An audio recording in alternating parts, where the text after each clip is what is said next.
Hello guys, welcome to my YouTube channel. We are studying decision trees. और अभी तक हमने बहुत सारी चीज़ें पढ़ी, लाइक डिसीजन ट्रीज काम कैसे करते हैं, एंट्रोपी और जिनी का कॉन्सेप्ट क्या है, इंफॉर्मेशन गेन कैसे काम करता है, न्यूमेरिकल फीचर्स के ऊपर आप किस तरीके से काम करते हो, एंड बहुत सारी चीज़ें और। ठीक है, अब हम लोग क्या करने वाले हैं, हम लोग डिसीजन ट्री का साइकिट लर्न में जो इम्प्लीमेंटेशन है उसमें जितने भी हाइपर पैरामीटर्स हैं उनके बारे में पढ़ने वाले हैं। ठीक है, सो डिसीजन ट्री के बारे में एक बात शायद आपको ऑलरेडी पता हो चुकी होगी कि decision tree is one algorithm which is a great algorithm first of all, but it has a tendency to overfit. मतलब ट्रेनिंग डेटा के ऊपर बहुत अच्छे रिजल्ट्स देता है, बट बाहर वाले डेटा के ऊपर, नए डेटा के ऊपर थोड़े से इनकरेक्ट रिजल्ट्स देता है, जिसको हम ओवरफिटिंग बोलते हैं। ठीक है, अब आप उस ओवरफिटिंग को अगर रिड्यूस करना चाहते हो तो आपके पास बहुत सारे हाइपर पैरामीटर्स हैं। हाइपर पैरामीटर्स मतलब ट्यूनिंग नॉब्स, जिनको आप ट्यून करके अपने एल्गोरिदम का परफॉर्मेंस इंप्रूव कर सकते हो। ठीक है, तो first of all I will show you कि डिसीजन ट्री में आपको कौन कौन से हाइपर पैरामीटर्स मिलते हैं। उसके बाद हम लोग क्या करेंगे, हम लोग एक वेब एप्लीकेशन को यूज करके उन हाइपर पैरामीटर्स का वैल्यू को चेंज कर करके देखेंगे कि डिसीजन ट्री के ऊपर क्या इंपैक्ट पड़ता है। ठीक है, and along the way will learn कि हाउ टू ट्यून देम। ठीक है, so let's start. So if you remember, जब हम डिसीजन ट्रीज के थ्योरी के बारे में पढ़ रहे थे, वी लर्न कि एक बहुत इंपॉर्टेंट हाइपर पैरामीटर होता है depth of the tree. Okay, like यहां पे you can see we have a tree जिसका depth is 3। Now this depth of tree, या इसको मैक्स डेप्थ भी बोलते हैं, ये hyper parameter is the main thing जिसकी वजह से ओवरफिटिंग या अंडरफिटिंग होता है। Okay, so what we will do is हम एक एक करके इन दोनों केसेस को देखते हैं। Okay, so let's start with overfitting. So what is overfitting? So generally speaking, अगर तुमने एक मॉडल को ट्रेन किया और वो ट्रेनिंग डेटा के ऊपर बहुत अच्छा एक्यूरेसी और रिजल्ट दे रहा है, बट टेस्ट के ऊपर खराब परफॉर्म कर रहा है, it's a simple case of overfitting. Right, रट लिया तुम्हारा मॉडल डेटा को, और जब भी नया क्वेश्चन आ रहा है एग्जाम में तो परफॉर्म नहीं कर पा रहा। Okay, so let me give you an example. Let's say हमारे पास इनिशियली डेटा सेट में 200 रोज थे। हमने एक पर्टिकुलर कॉलम के स्प्लिटिंग क्राइटेरिया के बेसिस पे उसको दो डेटा सेट्स में डिवाइड किया, D1 and D2, and you can C D1 में 140 डेटा रोज है और 60 D2 में है। ओके, नाउ लेट्स अज्यूम 60 जो सेकंड D2 है हमारा, ये एक लीफ नोड बन गया। तो हम उसके ऊपर और स्प्लिटिंग नहीं कर रहे, बट हम 140 वाले के ऊपर स्प्लिटिंग कर रहे हैं। Now we have got 100 and 40। Let's again assume कि 40 वाला is again a leaf node. ऐसा करते करते लेट्स से हम एक पॉइंट पे पहुंचे जहां पे हमको फाइनली एक लीफ नोड मिला, और वो लीफ नोड में अब सिर्फ 2 रोज है। राइट, विच मीन्स कि अगर आप ऊपर से नीचे आ रहे हो, अगर आप इस पर्टिकुलर नोड पे पहुंच रहे हो, तो आपका पूरा डिसीजन मेकिंग सिर्फ इन 2 पॉइंट्स के ऊपर डिपेंड कर रहा है। राइट, लेट्स अज्यूम कि ये दोनों पॉइंट्स नो है। राइट, मतलब लीफ नोड है ये और दोनों पॉइंट्स नो है।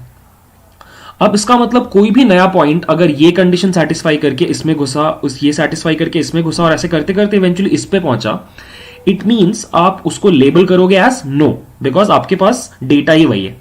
बट व्हाट इफ ये दो जो पॉइंट्स हैं अपने, ये नॉइजी निकले, या ये आउटलायर्स हो, या फिर ये एररनेस डेटा हो। राइट, इसका मतलब जो तुमने इतना मेहनत किया, इतना सारा इफ एल्स का लॉजिक बनाया, वो इवेंचुअली जाकर के ऐसे 2 पॉइंट्स पे रिलाई कर रहा है जिनके ऊपर आप ट्रस्ट कर ही नहीं सकते थे। सो आपका पूरा का पूरा सिस्टम फेल करेगा जब आप उसको नया डेटा दोगे। ये सिस्टम सही काम करेगा अगर तुम ट्रेनिंग डेटा पे काम कर रहे हो, but whenever you will provide new data, test data, this will not perform well. Okay, so this is a clear cut case of overfitting. Okay, और जब तुम डिसीजन ट्री एल्गोरिदम यूज करते हो, और अगर तुमने मैक्स डेप्थ पैरामीटर को by default या फिर खुद से नन भेज के रखा है, तो आपका एल्गोरिदम तब तक काम करेगा जब तक वो हर लीफ नोड एक्सट्रैक्ट नहीं कर लेता। और उस पर्टिकुलर केस में there is a huge chance कि इस तरह का ओवरफिटिंग हो।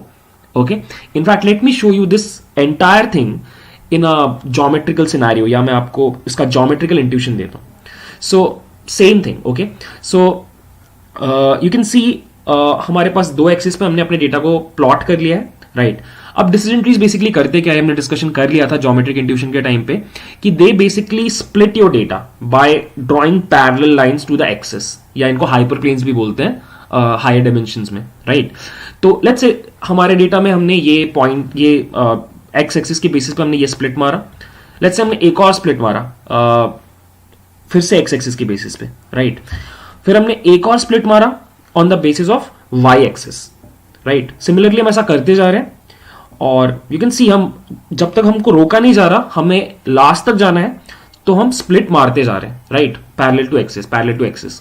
Now focus on this arrow and you will see कि ये ग्रीन पॉइंट ऑल्दो उसके आसपास के सारे पॉइंट्स रेड हैं, बट बिकॉज हमने इतना स्प्लिटिंग किया, हम इतना इफेल्स लगाए कि इवेंचुअली हमने अपने पूरे डेटा को काट करके ये बना दिया, like this is the data now. Okay, now imagine कल को कोई एक नया क्वेरी पॉइंट इस रीजन में आके गिरता है, तो obviously since because of this box हमने इस पूरे रीजन को लेबल करके रखा एज यस ग्रीन, राइट। तो नया query point will also be labelled as green, but you can totally see कि होना क्या चाहिए था, ये रेड, राइट। इट्स लाइक अगर आपने KNN वाला एल्गोरिथम देखा होगा तो वहां पर if k is equal to 1, अगर नियरेस्ट नेबर एक ही कंसिडर कर रहे हो तो ये सेम प्रॉब्लम आता था वहां पे भी, ठीक है। तो आई होप थोड़ा समझ में आ रहा है कि ओवरफिटिंग होता कैसे है डिसीजन ट्रीज में। Okay, so now let me show you how now let me show you how underfitting is taking place in our decision tree algorithm. So let's say अब हमने max depth वाले parameter को value pass कर दिया 1, which basically means कि हम सिर्फ एक स्प्लिट मारेंगे, right. So let me show you क्या सिनेरियो है। हमारे पास फिर से 200 पॉइंट्स हैं और हमारे पास 100 yes वाले पॉइंट्स और 100 no वाले पॉइंट्स हैं। लेट्स से मैंने एक पर्टिकुलर कॉलम के बेसिस पे स्प्लिट मारा और दो डेटा सेट्स फॉर्म हुए। सो this is the first one, 140 इसमें है, 80 yes 16 no, और 60 सेकेंड वाले में है 20 yes 40 no, राइट। अब हम इससे ज्यादा स्प्लिट नहीं मार रहे, हम लीफ नोड्स क्रिएट ही नहीं कर रहे, बिकॉज मैंने एक्सप्लिसिटली अपने एल्गोरिथम को बोल दिया है कि मुझे सिर्फ मैक्स डेप्थ 1 ही चाहिए, राइट। नाउ इमेजिन एक नया क्वेरी पॉइंट आ रहा है और वो इस पर्टिकुलर क्राइटेरिया को सेटिस्फाई कर रहा है, इसमें नहीं घुस रहा, इसमें घुस रहा है। अब कैसे डिसीजन मेकिंग हो रहा है कि आप सीधे सीधे देख रहे हो कि यहां पे यस का नंबर नो के नंबर से ज्यादा है, so you will automatically assign XQ a yes वाला label, right. So this is example of under fitting, मतलब तुम ज्यादा गए ही नहीं, तुम ज्यादा समझे ही नहीं डेटा को और तुमने बस ऐसे कॉन्फिडेंटली बोल दिया कि नहीं नहीं हो जाएगा, समझ लेंगे, देख लेंगे। इसका ज्योमेट्रिक इंट्यूशन ऐसा रहेगा कि फिर से सेम सिनेरियो है, तुमने अपने पॉइंट्स को प्लॉट किया और बस एक स्प्लिट मार दिया, राइट, और कॉन्फिडेंटली बस बोल दिया कि ये देखो इस तरफ वाले सारे पॉइंट्स नो है और राइट हैंड वाले सारे पॉइंट्स तुम्हारे यस हैं। Now this is a case of under fitting.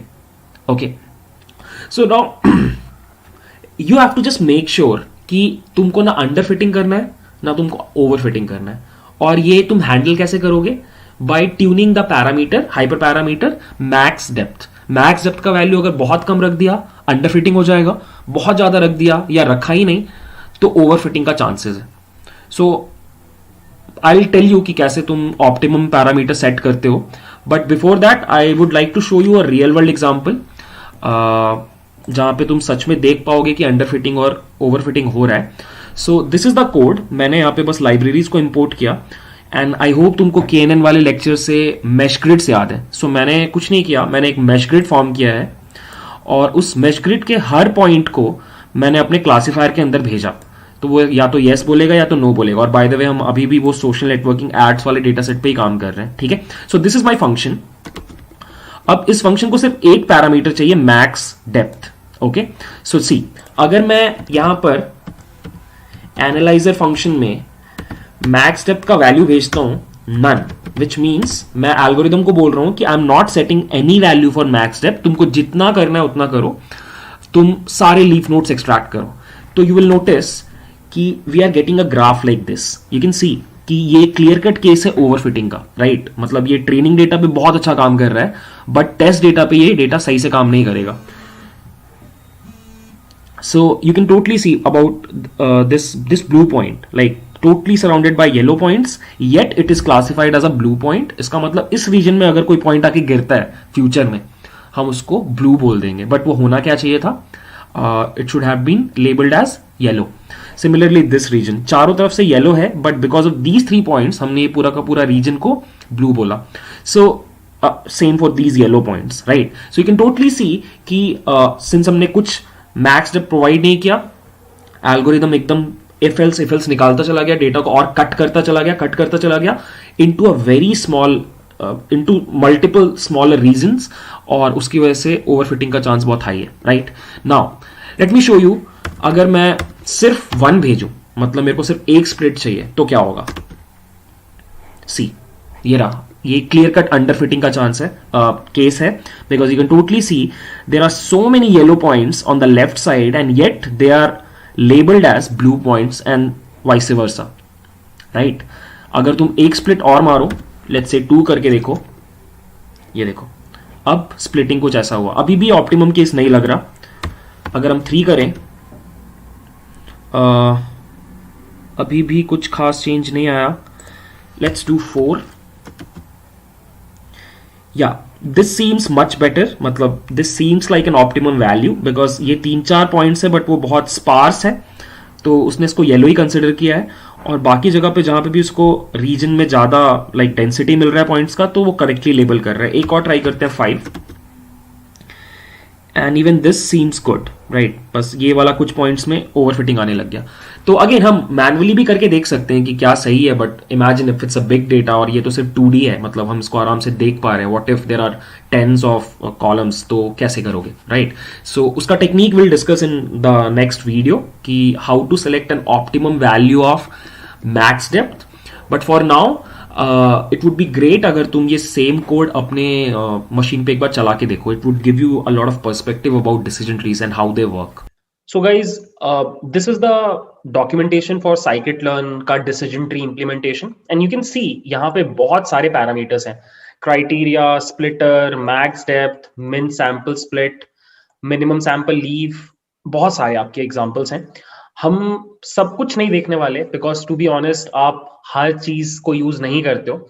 मैं आपको सबसे इंपॉर्टेंट वाले जो 8-9 पैरामीटर्स हैं, हाइपर पैरामीटर्स, उनके बारे में बताता हूँ, ठीक है? So I have created this web application, जिसका लिंक मैं डिस्क्रिप्शन में डाल दूंगा। आप जाकर के इसको ओपन करके you can also perform your experimentations, जैसे कि मैं अभी करके दिखाऊंगा। सो यहाँ पर आपके पास एक डेटा सेट है, it's a toy data set जो मैंने खुद से जनरेट किया है, and you can see it's a non linear data set, U shape के 2 क्लासेस में आपके पास पॉइंट्स हैं, और मुझे इसके ऊपर परफॉर्म करना है डिसीजन ट्री क्लासिफिकेशन, ठीक है? तो अब हमारे पास यहाँ पर I have got all the options जो मैं ट्यून कर सकता हूँ टू चेंज द परफॉर्मेंस और behaviour of my decision tree algorithm. So you can सी यहाँ पर जो चीजें हैं मैंने उनका ही ऑप्शंस यहाँ पे बना दिया, क्राइटेरिया, स्प्लिटर, मैक्स डेप्थ, मिन sample split. You can see all of them are present here, criteria, splitter, max depth, min sample split, ये सब कुछ मैंने यहाँ पे बना के रखा है, ठीक है? अब मैं क्या करूंगा, मैं आपको एक एक करके इन सब का इम्पैक्ट जो एल्गोरिदम पे पड़ता है वो बताऊंगा, ठीक है? Let's start with criteria. So you already know, आप 2 तरीके से डिसीजन ट्री से काम कराते हो, one is entropy, second is Gini index, Gini impurity, जो भी आप बोलो उसको, ठीक है? अब दोनों का टू बी ऑनेस्ट बहुत ज्यादा डिफरेंस नहीं आता है। I will show you. अगर मैं लेट्स से सब कुछ डिफॉल्ट रखता हूँ, इनफैक्ट सबसे पहले मैं एक बार रीलोड कर देता हूँ सो दैट सारी डिफॉल्ट सेटिंग्स लग जाए, और मैं जिनी रख करके अगर अपने मॉडल को ट्रेन करता हूँ, you would see कि this is your output, this is your output, okay? In fact I'll bring it over here, this is the output, you can see clearly मेरा decision tree overfit कर रहा है, क्योंकि you know you can see these specific regions जो बहुत general नहीं है, data के पैटर्न को कैप्चर नहीं कर रहे हैं, थोड़ा बहुत कर रहे हैं बट बहुत छोटी छोटी, जैसे ये ब्लू रीजन यहाँ पे नहीं होना चाहिए था, this should be an orange region, but ऐसा हो रहा है। सो यहाँ पे accuracy is coming out to be 0.86, but अगर मैं क्या करूं, अगर जिनी के बदले एंट्रोपी सेलेक्ट करके फिर से इस कोड को रन करूं, यू वुड सी बहुत स्लाइट डिफरेंस आ रहा है, आप भी ट्राई कर सकते हो। एंट्रोपी में बहुत स्लाइट डिफरेंस आ रहा है, बट एक्यूरेसी अभी भी, एक्यूरेसी इनफैक्ट कम हो गया, 0.83% हो गया, 83% हो गया, ठीक है? तो ज्यादा वैरी नहीं करता है, और जनरली स्पीकिंग आपका जिनी ही बेटर रिजल्ट्स देता है। मैंने जितना डेटा सेट्स पे चेक किया है, Gini will give you better results. और इस वेब ऐप में आपको एक चीज और मिलेगी, मैं आपको पूरा का पूरा ट्री भी प्रिंट करके दिखा रहा हूँ। This is the entire tree, C this is the entire tree जो फॉर्म हुआ है, क्योंकि हमने मैक्स डेप्थ स्पेसिफाई नहीं किया, पूरा फुली ग्रोन ट्री बना है ये, तो क्लियरली ओवरफिट करेगा, ठीक है? तो एंट्रोपी और जिनी में generally speaking you would prefer Gini, और मे बी कभी कभी एंट्रोपी, इट डिपेंड्स, ठीक है? Next is splitter. So splitter में क्या होता है कि जब आपके पास न्यूमेरिकल कॉलम्स होते हैं, तो आपका जो स्प्लिटिंग क्राइटेरिया होता है वो आप कैसे डिसाइड करते हो? आप हर वैल्यू के साथ चेक करते हो, हर वैल्यू के साथ स्प्लिट मार के चेक करते हो कि सबसे ज्यादा इंफॉर्मेशन गेन कहां पर हो रहा है, राइट। बट कभी कभी आप क्या कर सकते हो, यू कैन हैव रैंडम, मतलब आपका स्प्लिटिंग क्राइटेरिया रैंडमली डिसाइड होता है, ये भी एक तरीका है। इससे क्या फायदा होता है कि आपका ओवरफिटिंग रिड्यूस होता है, ठीक है। तो अगर आपसे कोई पूछे कि स्प्लिटर में रैंडम से क्या फायदा है, तो यू वुड से कि ओवरफिटिंग रिड्यूस होता है, बिकॉज आप रैंडमली क्राइटेरिया चूज करते हो, तो ट्रेनिंग डेटा पे उतना अच्छा फिट नहीं करता आपका एल्गोरिदम, और बिकॉज ऑफ दैट आपका बाहर वाले डेटा के ऊपर कंसिस्टेंट रिजल्ट्स आते हैं, ठीक है। अगर आप बेस्ट करोगे तो ओवरफिटिंग का चांस होता है। तो आई शो यू, जीनी पकड़ करके मैं आपको दिखाता हूं। बेस्ट करने पे ये आ रहा है एक्यूरेसी 0.86, और अगर मैं रैंडम कर दूं तो the accuracy is coming out to be again 86, और थोड़े से चेंजेस होंगे, बस ये देखो थोड़े से चेंजेस हैं। अगेन आप खुद से चला के देख लेना, आपको समझ में आ जाएगा। मोस्ट ऑफ द केसेस में बहुत ज्यादा फर्क नहीं पड़ता, ठीक है। You have to remember this. अगर आपको ओवरफिटिंग रिड्यूस करना है तो रैंडम चूज कर सकते हो, बट जनरली कोई करता नहीं है, ठीक है। Next is max depth. इसके बारे में हमने लास्ट वीडियो में बहुत डिटेल में डिस्कशन किया था। मैक्स डेप्थ अगर बहुत ज्यादा है, जैसे बाय डिफॉल्ट नन रहता है मैक्स डेप्थ, जिसका मतलब है कि आप डिसीजन ट्री को रोक नहीं रहे हो, वो फुली ग्रो करेगा, तो उस केस में ओवरफिटिंग का चांस बहुत बढ़ जाता है। और अगर आप मैक्स डेप्थ बहुत कम कर दो, लाइक 1, इन दैट केस आपका अंडरफिटिंग का चांस बहुत बढ़ जाता है। I will show you. जैसे अभी यहाँ पे 0 है, तो मैंने कोड ऐसा लिख रखा है कि 0 का मतलब नन होता है। मैं आपको 1 दिखाता हूँ, एंड यू वुड सी जब 1 होगा, बाकी सब कुछ मैं नॉर्मल रख रहा हूँ, जिमी और बेस्ट, और इसको मैंने रन किया। See, this is my decision tree, ये रहा, बस एक ही स्प्लिट पड़ा, and clearly this is a case of underfitting. और आपका एक्यूरेसी फिर भी यहाँ पे थोड़ा ठीक है, बट बहुत सारे डेटा सेट्स में बहुत खराब परफॉर्म करेगा, ठीक है। अगर हम इसको थोड़ा बढ़ाते हैं, मान लो 2, तो आपका 2 रहेगा आपका डेप्थ। सो आप इसको रन करो, सी 0.9 के अराउंड पहुंच गया, और ये रहा आपका डिसीजन ट्री जिसका डेप्थ 2 है, ठीक है। दिस इज 1, दिस इज 2, ठीक है। सिमिलरली यू कैन सी, और बढ़ा करके लेट्स से 5, तो आपके 5 लेवल पे हो रहा है, सी 0.9 का एक्यूरेसी आ रहा है अभी भी, and this is your decision tree, ठीक है। This is your decision tree, right. तो मैक्स डेप्थ के बारे में हमेशा याद रखना, ऑल्दो हमने लास्ट वीडियो में भी डिस्कस किया था। बहुत छोटा value will give you underfitting, बहुत बड़ा value can give you overfitting, so you have to find the right balance, ठीक है। इसको मैं वापस 0 ही कर देता हूँ, ठीक है। Let's move on to the next hyper parameter, that is min samples split. यहां पे क्या होता है कि देखो मैं आपको दिखाता हूं होता क्या है एक्चुअली। लेट्स से मैंने यहाँ पे 2 कर रखा है, और अभी मैंने इसको रन किया, तो होता क्या है कि आपके पास शुरू में 375 रोज थे, उस पे जब स्प्लिट पड़ा तो एक तरफ 216 रो आ गए, और एक तरफ 159 रो आ गए, ठीक है। तो स्प्लिटिंग होता रहता है, फिर 216 में फिर से स्प्लिट पड़ा तो 20 यहां पे आए, 196 यहां पे आए, एंड में जाकर के सबको जोड़ोगे तो वो उतना ही आएगा जितना शुरू में था, ठीक है। तो अब हम क्या कर सकते हैं, ये मिन सैंपल स्प्लिट वाला जो हमारा पैरामीटर है, इसको यूज करके हम ये कंट्रोल कर सकते हैं कि स्प्लिट तभी होगा जब मिनिमम इतने नंबर ऑफ रोज बचे हों उस नोड के ऊपर। Late me show you. जैसे लेट्स से मैंने इसको 100 कर दिया, अब अगर किसी भी नोड पे 100 से कम रोज होंगे तो वहां पे और फर्दर स्प्लिटिंग नहीं होगा, वहीं पे रुक जाएगा, वही लीफ नोड बन जाएगा। लेट मी शो यू, ठीक है। मैं यहाँ पे 0 कर रहा हूं, मतलब फुली ग्रोन डिसीजन ट्री बनाना चाहता हूं, बट मैंने एक रिस्ट्रिक्शन डाल दिया कि 100 से कम अगर रोज हैं तो you will not do any further splitting, you will stop right there, ठीक है। सो अगर मैं इसको रन करूं, यू कैन सी बस इतना ही ट्री बना, ठीक है। क्योंकि देखो, ये देखो यहाँ पे 78 था, उसके आगे आप स्प्लिट नहीं मारोगे, 71 था उसके आगे आप स्प्लिट नहीं मारोगे, 59 था उसके आगे स्प्लिट नहीं मारोगे, 137 था स्प्लिट मारोगे क्योंकि 100 से ज्यादा है, और 72 और 65 पे जाके रोक गए। तो that is again one way of pruning your decision tree, काटने रोकना अपने डिसीजन ट्री को। तो अगेन आपको समझ में आ रहा है, मिन सैंपल स्प्लिट का वैल्यू आप जितना बढ़ाओगे उतना आपका अंडर फिटिंग का चांस है, और जितना घटाओगे उतना आपका ओवर फिटिंग का चांस है, ठीक है। अगर मैं इस वैल्यू को बहुत बढ़ा देता हूं, मान लो मैं इसको 300 कर दे रहा हूं, मान लो 301 कर दिया और रन कर दिया मैंने, तो सी बस इतना ही बन रहा है, क्योंकि 375 के बाद यहाँ पे 216 है, यहाँ पे 159 है, तो ऑब्वियसली और आगे कट्स नहीं पड़ सकते, तो आपका डिसीजन ट्री वहीं पे खत्म हो गया। तो you have to remember this, min sample splits का higher value will give you over under fitting, and lower value will give you over overfitting. ठीक है, आई होप आपको ये वाला चीज समझ में आ रहा है। मिन सैंपल स्प्लिट समझ में आ गया। इसको मैं वापस 1 पे लेके आ रहा हूं। नेक्स्ट इज मिन सैंपल लीफ।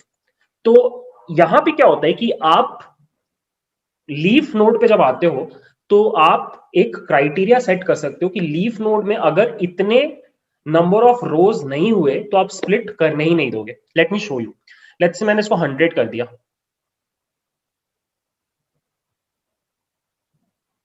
हो ही नहीं रहा मेरे से 100, 101 कर दिया, ठीक है, और रन कर दिया एल्गोरिदम को।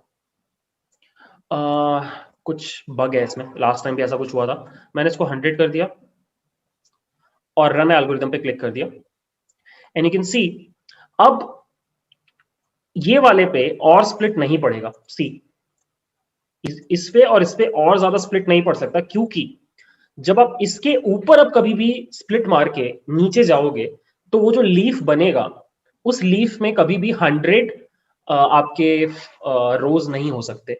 तो आपका मिन सैंपल स्प्लिट और मिन सैंपल्स लीफ काइंड ऑफ एक तरीके से ही काम करते हैं। मिन सैंपल लीफ का भी वैल्यू अगर आप बहुत बढ़ा देते हो तो आपका डिसीजन ट्री अंडर फिट करने लग जाता है, जैसे यहाँ पे हो रहा है। और अगर आप बहुत घटा देते हो तो ओवर फिट करने लग जाता है। ठीक है, दोनों बहुत सिमिलर है, एक बार आप चला के देख लेना, आपको समझ में आ जाएगा। ठीक है, नेक्स्ट वन इज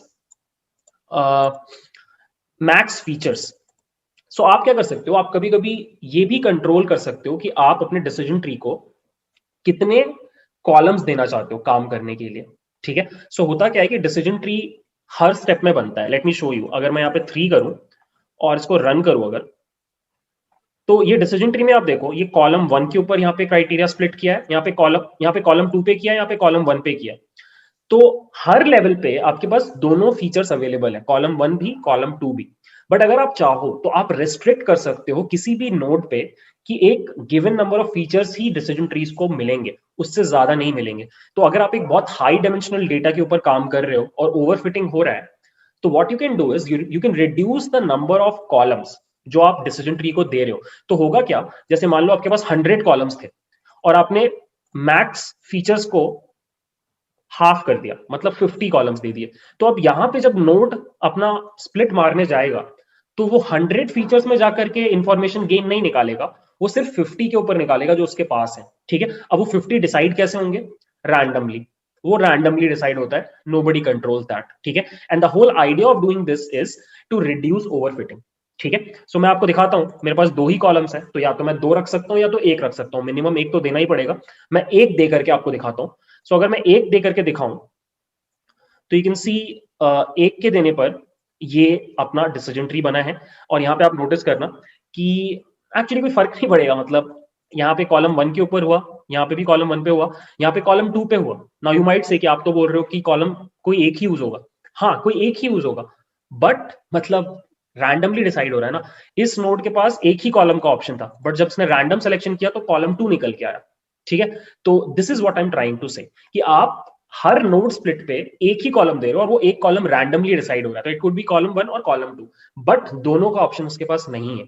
जब इस जगह पे स्प्लिट हुआ तो इंफॉर्मेशन गेन सिर्फ कॉलम 2 के लिए कैलकुलेट हुआ, कॉलम 1 के लिए कैलकुलेट नहीं हुआ। अगर आपने मैक्स फीचर्स बराबर दे के रखा होता, सारे कॉलम्स यूज करते, तो हर जगह पे हर कॉलम के लिए इंफॉर्मेशन गेन निकलता और जहां पे मैक्सिमम इंफॉर्मेशन गेन होता उस कॉलम को पकड़ के आप स्प्लिट मारते। यहाँ पे ऐसा नहीं हो रहा है। ठीक है, सो प्लीज एक बार ये मेक श्योर आपको ये समझ में आ रहा है। The whole idea is to introduce some randomness, और रैंडमनेस आने से क्या होगा, ट्रेनिंग डेटा पे बिहेवियर थोड़ा सा खराब होगा, because of which overfitting reduce करता है। That is the whole idea. In fact अगर आप बाद में रैंडम फॉरेस्ट पढ़ोगे ना, वहां पे एग्जैक्टली ये कॉन्सेप्ट यूज होता है। वहां पे आप जब ये पढ़ोगे तो यू वुड रियलाइज कि हाँ, डिसीजन ट्री में भी ये वाला पैरामीटर होता है। ठीक है, ओके, इसको मैं वापस कर रहा हूं। Next is max leaf nodes. आप ये भी कंट्रोल कर सकते हो कि आपके डिसीजन ट्री में कितने लीफ्स या लीफ नोड्स बनेंगे। जैसे लेट्स से मैंने बोला कि 2 ही लीफ नोड्स बन सकते हैं, उससे ज्यादा नहीं बन सकते। तो अब अगर मैं इस एल्गोरिथम को रन करूंगा, यू कैन सी बस 2 ही नोड्स बने। अगर मैं यहाँ पे 4 डाल दूं तो सिर्फ 4 ही नोड्स बनेंगे, बस 4 ही बन रहे हैं। अगर मैं 3 डाल दूं या 5 डाल दूं तो 5 ही नोड्स बनेंगे, 5 ही लीफ नोड्स बनेंगे। सी, 1 2 3 4 और 5। ठीक है, तो यू कैन एक्चुअली कंट्रोल कि कितने लीफ नोड्स बनेंगे। अगेन हायर वैल्यू मतलब ओवरफिटिंग, लोअर वैल्यू मतलब अंडरफिटिंग। ठीक है, you can do this, right. And the last one is मिन इम्प्योरिटी डिक्रीज। सो होता क्या है आपको पता है, इंफॉर्मेशन गेन के ऊपर सब कुछ काम कर रहा है, तो आप जब स्प्लिट मारते हो तो आपको जिनी इम्प्योरिटी को कम करना होता है, या फिर इंफॉर्मेशन या फिर एंट्रोपी को कम करना होता है, राइट। इंफॉर्मेशन गेन को बढ़ाना होता है, राइट। तो आप क्या कर सकते हो कि आप एक नंबर सेट कर सकते हो कि इतना मिनिमम इम्प्योरिटी अगर घटेगा देन ओनली स्प्लिट पड़ेगा, अदरवाइज स्प्लिट नहीं पड़ेगा। लेट्स से मैंने दे दिया 0.01, मैं बोल रहा हूं कि अगर किसी नोड पे स्प्लिट मारने से मिनिमम 0.01 का फायदा होगा देन ओनली स्प्लिट मारो, अदरवाइज स्प्लिट मारने का कोई फायदा नहीं। तो देखो अगर मैं रन करूं इसको, सी हमें ये मिला। सो आप यहाँ पे एक्चुअली माइनस करके देख सकते हो, यहाँ पे जीनीस 0.5, यहाँ पे जीनीस 0.351 और यहाँ पे 0.21। सो आप इसके जीनी में से इन दोनों का सम, वेटेड सम अगर आप सब्ट्रैक्ट करोगे तो that value will be greater than 0.1, क्योंकि अगर 0.1 से ज्यादा नहीं होता तो ये स्प्लिट पड़ता ही नहीं, ठीक है। सो अगर मैं इसको और बढ़ा दूं, अगर लेट्स से अगर मैं 0.1 कर दूं, सिर्फ एक ही स्प्लिट पड़ा, क्योंकि इसके बाद कोई भी स्प्लिट पड़ने पे इतना का इंप्यूरिटी डिक्रीज नहीं हो रहा, तो आपका एल्गोरिदम वहीं पे रोक दे रहा है। तो अगेन आपको समझ में आ रहा है, इसका वैल्यू अगर आप बहुत हाई कर दोगे तो अंडर फिटिंग होने लग जाएगा, ट्री बहुत जल्दी खत्म हो जाएगा। और अगर आप इसका वैल्यू बहुत छोटा कर दोगे तो ओवर फिटिंग होने लग जाएगा, क्योंकि ट्री बहुत बड़ा हो जाएगा, ठीक है। सो ये टूल को मैंने ऑनलाइन कर दिया है। Trust me, the best way to learn or rather have a feel about these hyperparameters is to practice on this tool.